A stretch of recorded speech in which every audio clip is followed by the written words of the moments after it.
Hello students, welcome to Global Online. This is Ankita Sood. आज हम देखने वाले हैं टीचिंग एप्टीट्यूड में ब्लूम्स टेक्सोनॉमी, यानी कि ब्लूम का वर्गीकरण। ये बहुत ज़्यादा इंपॉर्टेंट टॉपिक है। कोई भी नेट एग्जाम है या फिर सेट एग्जाम है, इस टॉपिक में से बहुत इंपॉर्टेंट क्वेश्चंस बार बार पूछे जाते हैं। स्टूडेंट्स, इस वीडियो के साथ मैं आपको श्योरिटी देती हूँ कि आपका ये टॉपिक बहुत इजीली क्लियर हो जाएगा एंड इसमें से कैसे क्वेश्चंस एग्जामिनेशन में आते हैं ये भी आपको क्लियरली पता चल जाएगा। को ये भी पता होना चाहिए कि पेपर 1 यूनिट 1 यानी कि टीचिंग एप्टीट्यूड में आज का ये टॉपिक कहाँ पे प्रेजेंट है। तो आप लोग पूरा सिलेबस यहाँ पे देख सकते हो, लेकिन आपको ये टॉपिक ब्लूम्स टेक्सोनॉमी कहीं भी नहीं मिलेगा। तो स्टूडेंट्स, मैं आपको ये भी बता दूं कि जो लेवल्स ऑफ टीचिंग है जो कि हमने पहले किए हैं, memory, understanding and reflective level, इसी को बोला जाता है ब्लूम्स टेक्सोनॉमी। ठीक है, इसी को बोला जाता है ब्लूम्स टेक्सोनॉमी। यहाँ पे हमने लेवल्स ऑफ टीचिंग में ये 3 level, memory, understanding and reflective level, सिर्फ बेसिक इंट्रोडक्शन इसका देखा था। इसी में ब्लूम्स टेक्सोनॉमी जो है ये थोड़ा हायर लेवल है, जिसमें इन सभी लेवल्स को फर्दर डिवाइड किया जाता है एंड उसको भी मैं आपको बताऊंगी कि किस तरह से क्वेश्चंस एग्जाम में पूछे जाते हैं एंड क्या-क्या ब्लूम्स टेक्सोनॉमी के अंदर इंपॉर्टेंट कॉन्सेप्ट्स हमारे एग्जाम में पूछे जा सकते हैं। इस वीडियो को आप जरूर देखिएगा एंड इसी के साथ स्टूडेंट्स, अब से क्या होगा, पूरे वीकडेज में मैं आप लोगों के लिए थ्योरी क्वेश्चंस, थ्योरी कॉन्सेप्ट्स लेकर आया करूंगी टीचिंग एप्टीट्यूड या फिर पेपर 1 की जो भी यूनिट चल रही होगी। एंड वीकेंड यानी कि सैटरडे को मैं आप लोगों के लिए टीचिंग एप्टीट्यूड के जितने भी टॉपिक्स हमने अभी तक कवर किए होंगे उन सभी से related previous year questions and expected questions लेकर आऊंगी। इससे आप लोगों की प्रिपरेशन और भी अच्छी हो सकती है। पेपर 1 के बेस्ट प्रिपरेशन के लिए कंप्लीट कोर्स भी मैं लेकर आई हूँ, जहां पर स्टूडेंट्स एग्जामिनेशन के difficulty level and latest questions के पैटर्न के अकॉर्डिंग एग्जाम से पहले आपका 100% सिलेबस कवर करवाने की श्योरिटी दी जाती है। बहुत ही सिंपल लैंग्वेज में आपके कॉन्सेप्ट तो क्लियर होंगे ही, साथ ही उसी टॉपिक के एमसीक्यूज एंड पीवाईक्यूज भी आपको प्रैक्टिस करवाए जाएंगे, ताकि आपको एक क्लियर आइडिया मिलता रहे कि कैसे क्वेश्चन एग्जाम में आते हैं। साथ ही फुल सिलेबस मॉक टेस्ट है एंड रिविजन एमसीक्यूज है, जिसमें से guaranteed as it is question पूछे ही जाते हैं। कमिंग मंडे से हमारा एक न्यू बैच शुरू हो रहा है। आप सभी स्टूडेंट्स गिवन नंबर्स पर कांटेक्ट करके इसको ज्वाइन कर सकते हो एंड इससे पहले फ्री वीडियोस देखनी है तो ग्लोबल ऑनलाइन ऐप को जरूर डाउनलोड कीजिए। यहाँ पर आपको सर्च बार में कोर्स का नाम लिखना है। देन स्टूडेंट्स, आपके सामने कंप्लीट कोर्स है, जिसके साथ मैं आपको श्योरिटी ये भी देती हूँ कि इसके अलावा आपको कुछ भी कहीं से भी पढ़ने की जरूरत नहीं है। प्रैक्टिस के लिए भी एक्स्ट्रा क्वेश्चंस नहीं लेने पड़ेंगे। यहाँ पर आप देख सकते हो मॉक टेस्ट आपको मिल जाएंगे, 5000 प्लस रिवीजन एमसीक्यूज मिल जाएंगे, जिसमें यूनिट वाइज सभी स्टेट्स के पीवाईक्यूज को अरेंज किया गया है। यूनिट वाइज प्रिपरेशन आपको करवाई जाएगी, जो कि एग्जाम के लिए बहुत ही ज्यादा इंपॉर्टेंट है। कोई भी डाउट्स हैं तो आप गिवन नंबर्स पर व्हाट्सएप के थ्रू कांटेक्ट कर सकते हैं। अपने टॉपिक पे जो कि है ब्लूम्स टेक्सोनॉमी। ब्लूम्स टेक्सोनॉमी, जैसे कि मैंने आप लोगों को बताया कि इसको बोला जाता है लेवल्स ऑफ टीचिंग। ठीक है, ज़्यादा डिटेल में नहीं जाते हुए इंपॉर्टेंट कॉन्सेप्ट पे डायरेक्टली फोकस करते हैं। वो ये है कि ब्लूम ने क्या किया था, 3 कैटेगरीज में अपने टेक्सोनॉमी को डिवाइड किया था। ठीक है, वो 3 कैटेगरीज हैं। पहली है कॉग्निटिव, दूसरी है इफेक्टिव एंड तीसरी है psychomotor. Cognitive, effective and psychomotor. Cognitive जो होता है ये होता है हमारे पास लोवेस्ट लेवल एंड साइकोमोटर होता है हाईएस्ट लेवल। इन चीजों को नोट कर लीजिएगा। कॉग्निटिव, ये टर्म यूजीसी नेट में बहुत बार आप देखोगे। कॉग्निटिव का मतलब होता है माइंड से रिलेटेड, किसी की मेंटल हेल्थ या जो भी है, तो इसको हम लोग बोलेंगे मेंटल स्किल्स। अगर किसी स्टूडेंट की मेंटल स्किल्स की बात की जाए तो हम कॉग्निटिव टर्म यूज करते हैं। ठीक है, दूसरा जो है इफेक्टिव डोमेन, ये होता है ग्रोथ इन फीलिंग्स। ठीक है, जैसे इमोशनल एरिया होते हैं, एटीट्यूड होता है। ठीक है, इस तरह से जो चीजें होती हैं ये आता है इफेक्टिव में। तीसरा आता है हमारे पास साइकोमोटर, जो कि हाईएस्ट लेवल होता है। ये होता है किसी की फिजिकल स्किल से रिलेटेड। ठीक है, अभी तक स्टूडेंट्स आपने इतनी चीज नोट कर ली। अब मैं आगे आप लोगों को बताऊंगी कि फर्दर इन तीनों चीजों को डिवाइड किया गया है। वो इतना इजी है, मेथड जो एग्जाम्पल मैं बताऊंगी वो इतना इजी है कि आप एक बार पढ़ोगे, एग्जाम तक आपको नहीं पढ़ना पड़ेगा फिर से। ठीक है, सबसे पहले बात करेंगे हम लोग कॉग्निटिव की। यहाँ पे भी आप देख सकते हो कॉग्निटिव की बात करेंगे, माइंड से रिलेटेड है। सो कॉग्निटिव में जो कॉग्निटिव लेवल होता है, इसको फर्दर 6 फेजेस में डिवाइड किया गया है। एंड मैं बता दूं कि ये जो फेजेस हैं, इनकी सीक्वेंसिंग बहुत इंपॉर्टेंट है। ये तीनों में ही ये जो सीक्वेंस आपको नजर आ रहा है, ये इंपॉर्टेंट है। ठीक है। सो सबसे पहले यहाँ पे 6 फेजेस हैं। जो नॉलेज होता है, ये होता है किसी भी पर्सन का लोएस्ट लेवल, एंड इवेल्युएशन होता है उसका हाईएस्ट लेवल। अभी हम सिर्फ इतनी ही बात कर रहे हैं, ठीक है। ये होता है इसका हाईएस्ट लेवल। सो कॉग्निटिव जो होता है, ये होता है नॉलेज बेस्ड। अब माइंड है, माइंड में जो हमने नॉलेज कलेक्ट किया वही होगा, सो वो है नॉलेज बेस्ड। इस तरह से आप याद रख सकते हो, ठीक है। अब इस सीक्वेंसिंग को कैसे याद रखना है, आपको पता है माइंड के केस में कुछ भी हो सकता है, ठीक है। सो आपने इसको याद रखना है केस। केस तो आपको पता है, लेकिन केस में डबल ए कर देना है, और के की स्पेलिंग आती है इस तरह से, तो आपने इसको ऐसे याद रखना है, केस। ठीक है। सो यहाँ पे K for knowledge, C for comprehension, A for application, A for analysis, synthesis and evaluation. So इस तरह से आप लोग कॉग्निटिव को याद रख सकते हो, ठीक है। सो 6 लेवल्स होते हैं। ये क्या करता है, knowledge and development of intellectual skills, इन चीजों को कवर करने के लिए काम आता है। अब वन बाय वन हम knowledge, comprehension, application, analysis, synthesis and evaluation को डिस्कस करेंगे कि ये कैसे काम करते हैं। तो सबसे पहले देखो स्टूडेंट्स, यहाँ पे इस तरह से आप देख सकते हो इसको, यहाँ पे कुछ कीवर्ड्स भी हैं, ठीक है। सो कीवर्ड पे जाने से पहले मैं डायरेक्टली यहीं से बताती हूँ। नॉलेज के लिए कीवर्ड होता है रिकॉल। अब कहीं पे भी एग्जाम्पल में आपको रिकॉल नजर आ जाए, इसका मतलब है कि हम नॉलेज की बात करते हैं। अब देखो, अब मैं अगर आपको पूछूं कि कुछ भी पूछ लूं, महात्मा गांधी की डेट ऑफ बर्थ बताओ, तो आप उस चीज को कब रिकॉल कर पाओगे, जब आपको उस चीज का नॉलेज होगा। जिन स्टूडेंट्स को नॉलेज है उन्होंने तो अभी तक रिकॉल कर भी लिया होगा, जिनको नॉलेज ही नहीं है वो रिकॉल भी नहीं कर पाएंगे। सो रिकॉल मतलब नॉलेज। सो नॉलेज में होता है एबिलिटी टू रिकॉल डेटा और इंफॉर्मेशन, या फिर ability to recognise in the exact form, यानी कि जैसे हमने याद किया था एग्जैक्ट फॉर्म में हम उसको याद कर सकें, रिकॉल कर सकें। दूसरा आता है कॉम्प्रीहेंशन। कॉम्प्रीहेंशन होता है एक स्टूडेंट की अंडरस्टैंडिंग, ठीक है। कॉम्प्रीहेंशन होती है एक स्टूडेंट की अंडरस्टैंडिंग कि उसने क्या समझा एंड उसने उसको कैसे याद रखा, right. So ability of understanding the meaning of what is known, and student can summarize a lesson in their own language।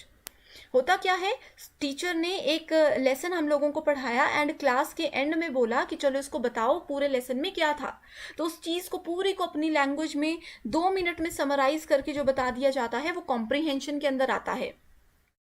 Next आता है एप्लीकेशन। एप्लीकेशन का मतलब क्या होता है, अप्लाई करना, ठीक है, यानी कि किसी चीज को यूज करना।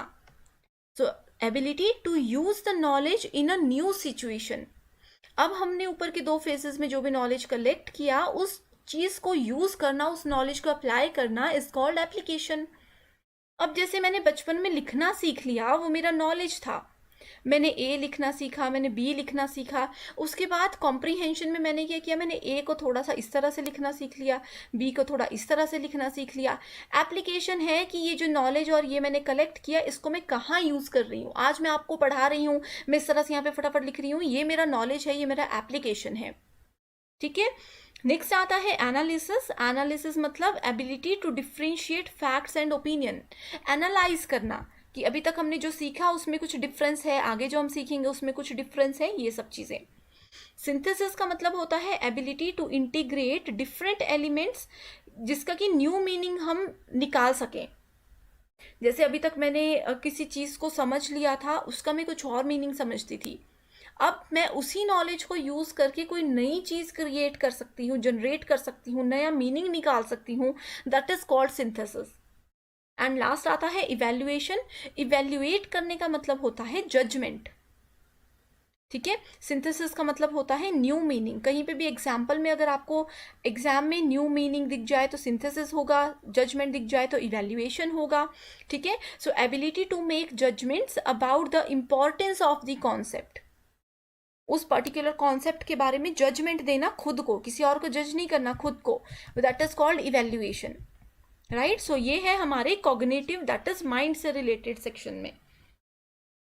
अब दूसरी बात करते हैं अफेक्टिव डोमेन, जो कि हमारी फीलिंग्स, हमारे इमोशन से रिलेटेड होता है। ठीक है, इसका एक मैं इतना अच्छा एग्जाम्पल बताऊंगी कि आप कभी नहीं भूल पाओगे। ठीक है, सो इसको भी डिवाइड किया जाता है। रिसीविंग जो है वो लोएस्ट है, responding, valuing, organising, characterising by values. ठीक है, सो इसको आप सिंपली ऑर्गेनाइजिंग एंड कैरेक्टराइजिंग भी याद रख सकते हो। ठीक है, लोवेस्ट है ये एंड हाईएस्ट है ये वाला लेवल। अब इसको याद रखना है R2VOC, एक दो बार डिफिकल्ट लगेगा। R2VOC आप इसको इस तरह से याद रख सकते हो। ठीक है, अब बात करते हैं रिसीविंग की। यहाँ पे एग्जाम्पल के साथ ही डायरेक्टली मैं शुरू करती हूँ। जैसे कि देखो, छोटा बच्चा होता है वो रिसीव करता है, ठीक है, उस पर पूरा अटेंशन दे करके। अब मान लीजिए ये छोटा सा बच्चा है एंड ये इसके पेरेंट्स हैं, तो छोटा बच्चा क्या करेगा, अपने मम्मी पापा को नोटिस करेगा, वो कैसे बोल रहे हैं, वो क्या कर रहे हैं, तो वो उनको पूरा ध्यान देगा, पूरा नोटिस करेगा एंड वो सीख जाएगा। That is called receiving. उसने अपने आप कुछ भी चीज़ों को सीखा है। ठीक है, so, क्या होता है कि वो हर एक चीज़ से आइडिया ले लेते हैं और धीरे धीरे धीरे जैसे जैसे वो बड़े होते हैं वो हर एक चीज़ को रिसीव कर लेते हैं। जो उनके पेरेंट्स की आदतें होती हैं, बोलने का तरीका होता है, वो हर एक चीज़ को रिसीव कर लेते हैं। ठीक है, अब आता है दूसरा रिस्पॉन्डिंग। रिस्पॉन्डिंग में होता है एक्टिवली वो पार्टिसिपेट करता है। अब इन्होंने, बच्चों ने चुपचाप से सीख लिया, उसके बाद कभी उनको मौका मिला तो वो उसको रिस्पॉन्ड करेंगे। ठीक है, यानी कि वो रिएक्ट करने लग जाएंगे। सो बच्चे ने जो कुछ भी सीखा वो सब कुछ रिस्पॉन्ड करेंगे, एज इट इज वही हरकतें करेंगे जो उनके पेरेंट्स करते थे। ठीक है, सो इस तरह से ये इतना सा आता है। उसके बाद तीसरा ऑप्शन आता है वैल्यूइंग। सो वैल्यू करना होता है ability to see the value और worth of something and express it. यानी कि हम कुछ भी करेंगे तो उसकी वैल्यू हमें पता लगेगी। सपोज एक थोड़ा सा मैं आप लोगों को एग्जाम्पल बताती हूँ। जैसे मान लीजिए कि इस बच्चे के पेरेंट्स आपस में लड़ते थे, एक दूसरे को गाली देते थे, कुछ भी करते थे, तो बच्चे ने वो चीज़ें सीख ली। कभी बच्चे को डांट पड़ गई, ठीक है, कभी बच्चे के साथ ऐसी कोई सिचुएशन आ गई तो उसने उस बात पे रिस्पॉन्ड कर दिया, क्योंकि बच्चे ने जो सीखा, जो रिसीव किया, वो गाली आगे दे दी, वैसे ही दे दी। अगला है वैल्यूइंग। अब उस बच्चे को उसके मम्मी पापा से क्या हुआ, मार पड़ गई। ठीक है, तो बच्चे को उस चीज की वैल्यू पता चली कि मैंने गलत किया या सही किया। ठीक है, सो उसको फीलिंग्स से उसको पता चल जाएगा कि अभी अच्छा हुआ है, मैंने जो किया है वो गलत है, जो भी है। ठीक है, उसके बाद आता है ऑर्गेनाइजिंग एंड कंसेप्चुअलाइजिंग। इसका मतलब होता है putting together different values, information and ideas, then relating them to already held beliefs to create your own unique system. यानी कि अब बच्चा क्या करेगा, हर एक चीज़ को ऑर्गेनाइज करेगा कि अच्छा ये मैंने गलत बात बोली थी तो इस पर मुझे मार पड़ी, तो मैंने इसको ऑर्गेनाइज करना है, मैंने इसको डिलीट कर देना है, नहीं बोलना है। और दूसरी तरफ जिस चीज़ पे उसको शाबाशी मिलती है, उसको पता है कि तारीफ मिलती है, चॉकलेट मिलती है, तो ये काम हमें ज़रूर करने हैं। तो बुरी चीज़ों को छोड़ के अच्छी चीज़ याद रखते हैं, जो हमने सीखा होगा, ये होता है ऑर्गेनाइजिंग। यानी कि हमने अपने पुराना जो नॉलेज रिसीव किया था उसको इस लेवल पे हम ऑर्गेनाइज करते हैं। नेक्स्ट आता है कैरेक्टराइजिंग बाय वैल्यूज। सो हमने क्या किया, कंसिस्टेंटली हम एक्ट कर रहे हैं उन वैल्यूज के अकॉर्डिंग। ठीक है, एब्स्ट्रैक्ट नॉलेज हमने इस चीज से कलेक्ट कर लिया। जैसे कि क्या होता है कि हमने इस चीज को नेचुरल बना लिया अपने कैरेक्टराइजिंग से। आप याद रखो कि हमने उस चीज को अपना कैरेक्टर ही बना लिया, नेचुरलाइज कर लिया। ठीक है, एक बार अगर बच्चे को पता चल गया कि मुझे, अगर मैं अच्छे से पढ़ाई करूंगा तो मुझे ट्रॉफी मिलेगी, गाली दूंगा तो मुझे मार पड़ेगी, तो बच्चे ने अपना वो कैरेक्टर बना लिया। उनके लिए वो बेसिक चीज़ हो चुकी है कि ये सब गालियां नहीं देनी है, ये गंदी बात होती है, एंड मुझे पढ़ना है, मुझे अच्छी बातें करनी है। तो वो आते आते उनके कैरेक्टर में वैल्यूज जो है वो ऐड हो जाती हैं। तो ये है, इस तरह से आपने चीज़ों को याद रखना है। तो जहां पे भी आप लोगों को बिल्ड एब्स्ट्रैक्ट नॉलेज ये टर्म नजर आएगी, इसका मतलब है कि हमने कैरेक्टराइजिंग वाले फेज पे हम पहुंच चुके हैं। ठीक है, ये थे अफेक्टिव डोमेन्स। अब बात करते हैं साइकोमोटर डोमेन्स की। अभी मैं इनकी इंट्रोडक्शन दे रही हूँ स्टूडेंट्स। आगे जो है इसी वीडियो में मैं आप लोगों को इमेजेस के साथ बताऊंगी। आप लोग एक बार रिवाइज करना होगा, तो उसकी हेल्प से ज़रूर कीजिएगा, आपके लिए ईजी हो जाएगा। नेक्स्ट आता है हमारे पास साइकोमोटर, जो कि होता है काइनेटिक से बेस्ड, यानी कि ये होता है एक्शन बेस्ड। ठीक है। It describes the ability to physically manipulate a tool, instrument like hand और समथिंग, जैसे कि कुछ काम हम खुद से कर रहे हैं। ठीक है। It focus on change and development in behaviour, ये जो स्टेटमेंट मैंने बोली मैं इसको रिपीट करती हूँ। It focus on change and development in behaviour और स्किल्स, एक पर्सन के बिहेवियर में बदलाव लाना और उसको डेवलप करना, उसकी प्रगति की और उसकी मदद करना, ये इसका मेजर फोकस होता है। ठीक है। एंड जहाँ पे भी ये स्किल्स की अगर हम बात करते हैं, that means we are talking about psychomotor domain. ठीक है। इसका एक बहुत अच्छा एग्जाम्पल है, इसमें आप याद रखना, ये है लोएस्ट लेवल, ये है हाईएस्ट लेवल। ठीक है।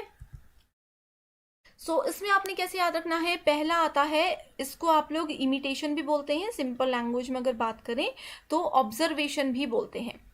ठीक है।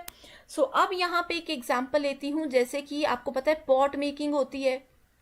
ठीक है। जो मिट्टी के मटके बनाते हैं, ठीक है, कुछ लोग हैं जैसे मिट्टी के मटके बनाते हैं, उनका एक एग्जाम्पल मैं आपके साथ शेयर करती हूँ। सो वो क्या करेंगे, वो सबसे पहले ऑब्जर्व करते हैं। तो पहले फेज में क्या किया, पर्सन एक है जो कि मिट्टी का मटका बना रहा है, कोई पर्सन बी है जिसने उसको ऑब्जर्व किया, तो उसको लगा कि ये तो मुझे आ गया। ऐसा होता है ना, अब जैसे पर्सन एक कार चला रहा है, पर्सन बी उनको ऑब्जर्व कर रहा है काफी दिनों से, तो पर्सन बी को लगेगा कि यस मुझे तो आता है, मैंने देख देख के सीख लिया। ये होता है ऑब्जर्विंग इमिटेशन, जिसको कि हम बोलते हैं नकल उतारना किसी पर्सन की। ठीक है। सो इसमें क्या है, स्टेटमेंट को ध्यान से सुनिएगा। It involves active mental attending of a physical behaviour and attempt कॉपिंग of physical behaviour, किसी के फिजिकल बिहेवियर को हमने कॉपी करने की कोशिश की, उसको पूरे दिमाग से हमने उस पर ध्यान दिया एंड उसको कॉपी करने की कोशिश की। दूसरा आता है फिर हमारे पास मैनिपुलेशन। अब जिस पर्सन ने क्या किया था, ऑब्जर्व किया था, उन्होंने अब उसको मैनिपुलेट किया। पर्सन बी ने क्या किया, सीख तो लिया देख देख के, उसके बाद उन्होंने खुद से एक पॉट बनाने की कोशिश की। ठीक है। कोई इंस्ट्रक्शंस देगा एंड सिखाएगा। ठीक है। तो उन्होंने बोला कि हाँ मैंने देख लिया, अब पर्सन ए मुझे थोड़ी थोड़ी इंस्ट्रक्शंस दो, मैंने उस चीज़ को बनाना सीखना है। तो यहाँ पे मैनिपुलेशन में आती है इंस्ट्रक्शंस। मेमोरी भी में भी चीज़ें हैं, बाकी इंस्ट्रक्शंस हमें हेल्प करती है। उसके बाद जो तीसरा आता है वो है प्रिसीजन। प्रिसीजन का मतलब होता है सुस्पष्टता, यानी कि अभी हमने बनाना तो सीख लिया, लेकिन हम परफेक्ट चीज़ नहीं बना पा रहे, हम लोग परफेक्ट पॉट नहीं बना पा रहे हैं, तो उसके लिए हम लोग जितनी जितनी प्रैक्टिस करेंगे उतना अच्छा रहेगा, तो वो होता है प्रिसीजन। ठीक है। नेक्स्ट आता है आर्टिकुलेशन। आर्टिकुलेशन का मतलब होता है कि अब हम लोग परफेक्ट हो चुके हैं, आर्ट में हम परफेक्ट हो चुके, इस तरह से याद रख लीजिए। ठीक है। यानी कि जो भी डिजायर्ड लेवल था, जो हम चाहते थे वो हमने अब सीख लिया है। चाहे हम गाड़ी चलाने की बात करें, कंफ्यूज नहीं करते हैं आपको, सिर्फ पॉट मेकिंग याद रखो। ठीक है। सो अब हमने पॉट बनाना सीख लिया है। अब आएगा नेचुरलाइजेशन, यानी कि अब हम इसमें इतने परफेक्ट हो चुके हैं कि अगर मान लीजिए मैंने कुछ इस तरह का पॉट बनाना सीखा था, तो मुझे पूरा प्रोसेस आ गया, तो मैं कुछ भी डिज़ाइन करके इस तरह का पॉट भी बना सकती हूँ, इस तरह का पॉट भी बना सकती हूँ एक बार। यानी कि ये आर्ट मुझ में आ गया, तो ये टैलेंट मुझ में नेचुरल हो जाएगा। ये चीज़ें होती हैं। क्लियर है ये चीज़ें। अब जैसे कि अगर होता है ना कि अगर एक बार आप लोगों ने कार चलाना सीख लिया, शुरू में आपको स्टेप बाय स्टेप टाइम लगेगा, उसके बाद आप चाहे किसी भी रोड पे चला लाओ, प्लेन रोड है, हैवी रोड्स हैं, माउंटेन्स टाइप के रोड्स हैं, तो कहीं पे भी आप कार चलाओ, आप चला सकते हो, क्योंकि आप लोग नेचुरलाइज हो चुके हो। ठीक है। सो आई होप इन एग्जाम्पल्स की हेल्प से आप लोगों को बहुत ईजी हो चुका है ये चीज़ें समझना। अब आगे बढ़ते हैं इस वीडियो में, यहाँ पे मैं आपको बताऊंगी डिटेल में। ठीक है। अभी तक जो चीज़ें थी ये बहुत ज़्यादा इंपॉर्टेंट थी, एक क्वेश्चन तो यहीं से बन जाएगा। अब देखो स्टूडेंट्स, यहाँ पे रिवीजन के लिए लेकर आई हूँ आपके लिए ब्लूम्स टेक्सोनॉमी कॉग्निटिव डोमेन है, इसके ये 6 फेजेस हैं, आप इसको याद रख सकते हो। थोड़ी थोड़ी सी डेफिनेशंस भी हैं, हिंदी इंग्लिश दोनों आपको मिल जाएगा। एंड उसके बाद आप देख सकते हो यहाँ पे थोड़ी सी और डेफिनेशंस हैं। ये क्या चीज़ें हैं, ये सिर्फ वही चीज़ें हैं जो मैंने आपको अभी बताई। अभी तक मैंने आपको रियल लाइफ एग्जाम्पल्स बताए, थोड़ी सी डेफिनेशंस बताई। अब आप इन चीज़ों को पढ़ोगे तो आपको और इजी हो जाएगा चीज़ों को समझना। ये कुछ कीवर्ड्स हैं, इनको अगर समय है तो पढ़ लीजिए, अदरवाइज जो कीवर्ड्स अभी तक मैंने आपको एग्जाम्पल्स के साथ बताए हैं सिर्फ उनको याद रखिए, काफ़ी हैं। ये ज़्यादा पढ़ोगे तो कंफ्यूज हो जाओगे। फिर भी लगता है आपकी अपनी चॉइस है, देखना चाहते हो तो इसको आप देख सकते हो।